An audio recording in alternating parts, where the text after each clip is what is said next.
Hello mga kabilas! Magluluto ako ng pinobring apritada. So ito ang aking mga ingredients na galing sa aking garden. Ayang carrots, different kinds of potatoes. May purple, may pink, may yellow, at saka green peas, at may green bell pepper. At saka may kamatis from my garden, onions, garlic, and of course, pork loin. I use pork loin kasi para hindi siya matigas, malambot. At saka iyan, ground pepper, fish sauce, oyster sauce, at saka olive oil. Yun lang mga ingredients ko. Wala akong tomato paste kaya dinamihan ko na ang tomato from my garden. So, let's start. So, maglagay tayo ng olive oil sa kawali. Then, igisa natin ang sibuyas, onions. Igisa natin siya hanggang sa mga moy. Mga moy sibuyas. Okay.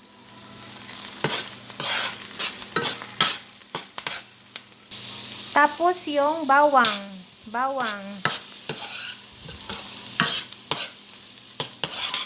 Gisa-gisa, halo-halo.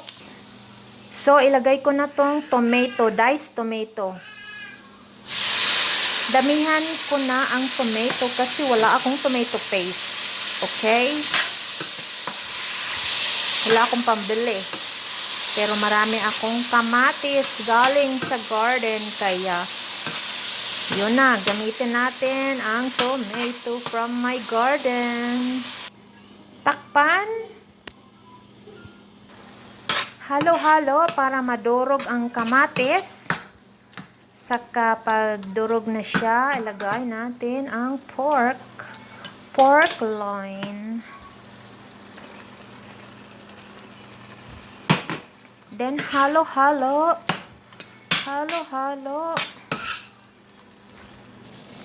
Tapos, lagyan natin ng kaunting tubig para pampalambot. Halo-halo. Ito yung pinobring apritada. Takpan ulit.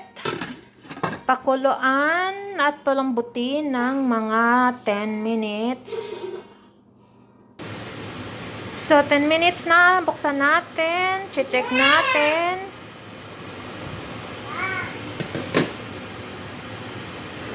Lalagay na natin tong carrots at saka mga potato.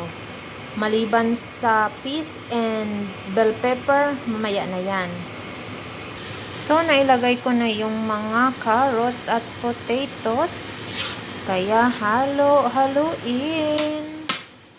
Halo.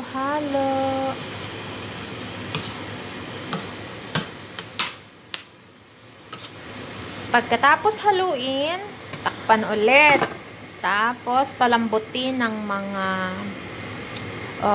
5 minutes or more. So, more than 5 minutes na, ilagay na natin ang peas and bell pepper. Halo.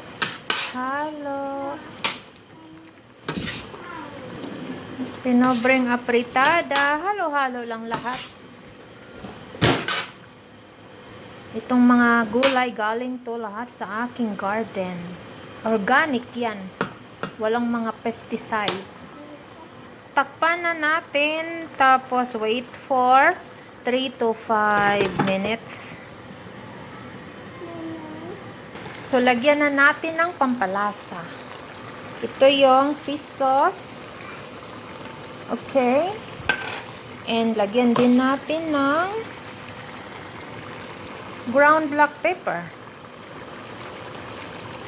And then, the secret ingredients is oyster sauce. O, diba? Colorful ang aking pinobreng apritada. Carne lang naman ang binili namin at saka oyster sauce. At saka fish sauce din. Yung pampalasa. Colorful. May green peas, bell pepper. Okay, luto na ang aking pinobreng apritada. Sige, tikman na natin.